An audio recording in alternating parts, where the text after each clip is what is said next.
عادات بسيطة.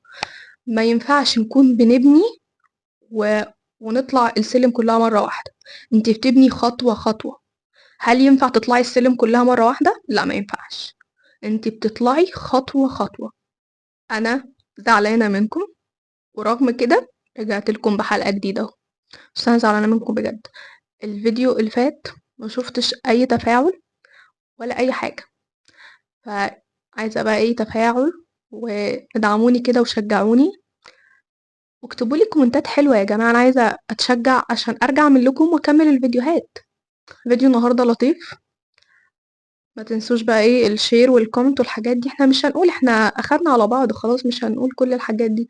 المفروض اول ما تشوفوا الفيديو من نفسكم تعملوا الحاجات دي، تعملوا لايك بقى، تعملوا شير لاصحابكم عشان هما كمان يستفادوا زيكم، تعملوا كومنت لطيف كده حلو زيكم. المهم مش مطولش عليكم، يلا نبدأ الحلقة. وزي ما عودتكم انا اصلا بكتب كل حاجة عايزة اقولها عشان ارتب افكاري. فممكن نبقى نعمل فيديو عن الكتابة والجورنالينج والحاجات دي، لان هي بصراحة مفيدة جدا وبتغير فيا انا شخصيا حاجات حلوة. هنبقى نعمل فيديو، يعني لو حابين يعني اكتبولي في الكومنتات لو حابين نعمل فيديو عن الكتابة والجورنالينج وكده، اللي هو التدوين عموما. اكتبولي في الكومنت. المهم حلقة النهاردة زي ما شفتوا من العنوان، هقولك في 5 خطوات ازاي تحسني حياتك او تغيري حياتك للأفضل. اول حاجة علشان نبدأ نغير حياتنا للأفضل، انك تغيري نسختك القديمة. ازاي؟ ما ينفعش تبقي رايحة لنسختك الجديدة بنفس مبادئك، بنفس طريقة تفكيرك، بنفس العادات، بنفس السلبية. كل ده ما ينفعش. فانتي لازم تمسحي نسختك القديمة. هتبدأي تغيري عاداتك، تبدأي تغيري طريقة تفكيرك، تبدأي تغيري أسلوبك. حتى مشاعرك السلبية ما ينفعش تبقى معاكي في نسختك الجديدة، لأن هي هتأثر عليكي. فأهم خطوة وأول خطوة إنك تمسحي نسختك القديمة. اقطعي مع نسختك القديمة. أنا كاتباها كده حرفيا، اقطعي مع نسختك القديمة علشان تبدأي لنسخة جديدة. هنقول بسم الله الرحمن الرحيم على بياض. فتقطعي نسختك القديمة، اقطعي مع نسختك القديمة، زي انك تغيري عاداتك، تغيري طريقة تفكيرك، تغيري نمط حياتك كله. تاني نقطة بتبدأي تحددي نسختك الجديدة بشكل كامل. بتجيبي ورقة وقلم وتكتبي انت عايزة نسختك الجديدة تكون ازاي.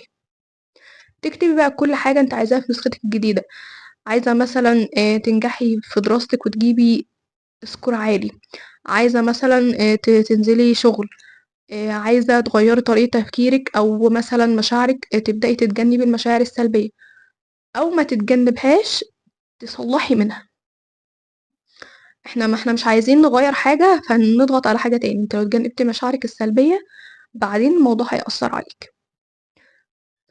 وكمان عاداتك، تبدأي تضيفي عادات صحية تخدم أهدافك.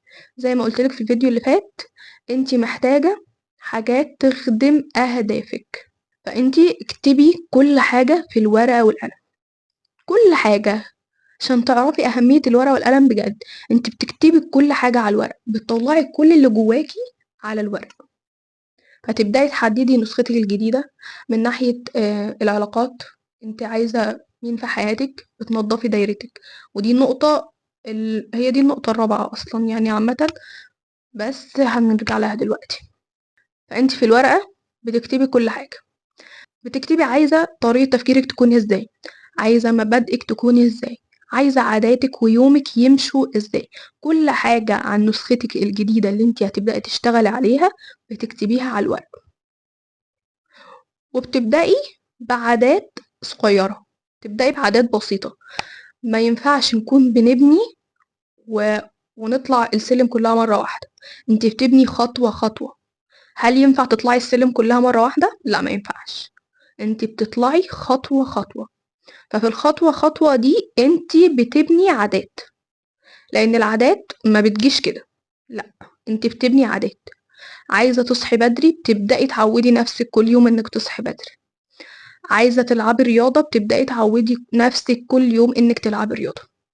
والحاجات دي ما تجيبهاش كلها مرة واحدة، انت بتبدأي كل يوم بحاجة بسيطة. يعني مثلا انت عايزة تصحي بدري، انت شخص نومك مش مظبوط وعايزة تصحي بدري، فانت بتبدأي لمدة اسبوع تحاولي او تظبطي نومك على انك تصحي بدري. بعد الاسبوع ده تبدأي تضيفي عادة كمان، زي انك بعد ما تصحي بدري تلعبي رياضة، وهكذا لغاية ما تكملي كل العادات اللي انت عايزة تعمليها. بعد فترة هتلاقي العادات دي ثبتت، فانت بتبدأي بحاجة صغيرة، لان ما ينفعش نبدأ بحاجات مثالية. اول كام يوم هيبقى عندك حماس، بعد كده هتحسي بالملل، فانت ابدأي بحاجات صغيرة. رابع نقطة، نظفي بيئتك. نظفي بيئتك، نظفي دايرتك. ما ينفعش تكوني بادئة نسخة جديدة منك وحواليكي ناس سلبية، حواليكي ناس بتحبطك، حواليكي ناس بتستهلك طاقتك. عندك صحاب بيستهلكوا طاقتك، اقطعي معاهم، ما فيهاش زعل، قللي تواصل معاهم. انا كراغدة عملت كده، بقلل تواصل، برجع الشخص كشخص عادي غريب، ما يبقاش صديق مقرب. لان ما ينفعش تبقي في نسخة جديدة منك وحواليكي ناس بجد بتحبطك، حواليكي ناس بتأثر عليكي بالسلب، حواليكي ناس بتستهلك طاقتك وتفكيرك. ما ينفعش الناس دي تبقى حواليكي. انتي انسانة عايزة تبدأي من جديد، ما بقولكيش مثلا خلاص خرجيهم من حياتك. هو ايوه في وقت لازم تخرجيهم من حياتك، اللي هو خلاص انت مش قادرة، بس لو هتقدري تحطيهم كده على الهامش، اللي هو اهلا اهلا خلاص. لكن ما ينفعش يكون صديق وحواليكي طول الوقت وبيديكي طاقة سلبية طول الوقت، ما ينفعش. اخر نقطة تقريبا يعني الالتزام. الالتزام الالتزام الالتزام، نحط تحتها مليون خط. هيجيلك وقت هتفقدي الشغف، مش هنمشي بمبدأ فقدان الشغف ده خالص، نركن الشغف على جنب. هيجيلك وقت هتحبطي، هيجيلك وقت هتحسي انت مش قادرة تعملي اي حاجة. لما يجيلك الوقت ده خدي وقتك، خدي وقتك بس ما تطوليش، يعني ريحي. انتي ما تفضليش تضغطي نفسك وتيجي مرة واحدة تقفي، فانتي حاولي تدي كمان مساحة لنفسك. فانتي التزمي، يعني حاولي كل يوم، كل يوم اجبري نفسك على الالتزام. لو هنمشي في ان انا مش قادرة النهاردة، لو هنمشي في فقدان الشغف، لو هنمشي في الاحباط، فمش هنكمل.